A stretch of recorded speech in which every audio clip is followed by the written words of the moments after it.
নমস্কার বন্ধুরা, রূপা ফ্রি চ্যানেলে তোমাদের সবাইকে স্বাগত।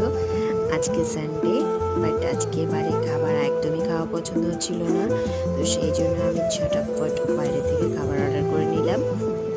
অবশ্যই এখানে একটা হোয়াটসঅ্যাপ নাম্বার আছে, তোমরা দেখতেই পেয়েছো ভিডিওতে।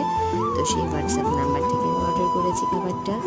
যদিও বা একদমই নতুন অবস্থায় আমি অর্ডার করেছি, বাট তবুও খাবারের কোয়ান্টিটি এবং খাবারের টেস্ট দুটোই ভালো ছিল।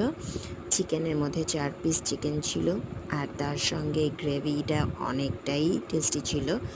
আর এখানে রয়েছে ফ্রাইড রাইস, তো যেটা দেওয়া আছে মোটামুটি একজন ভালো মতোই খেতে পারে। আর আমার এটার দাম পড়েছে মাত্র 150 টাকা। তো তোমরা চাইলেই এখান থেকে অর্ডার করে নিতে পারো। আর তার সঙ্গে আমি অর্ডার করেছিলাম বিরিয়ানি। তো বিরিয়ানি টেস্টটা নর্মাল টেস্টের মতোই লেগেছে, যদিও আলাদা কোনো টেস্ট আমি পাইনি বিরিয়ানিতে। তো আমার ভিডিও ভালো লাগলে অবশ্যই লাইক করো। থ্যাংক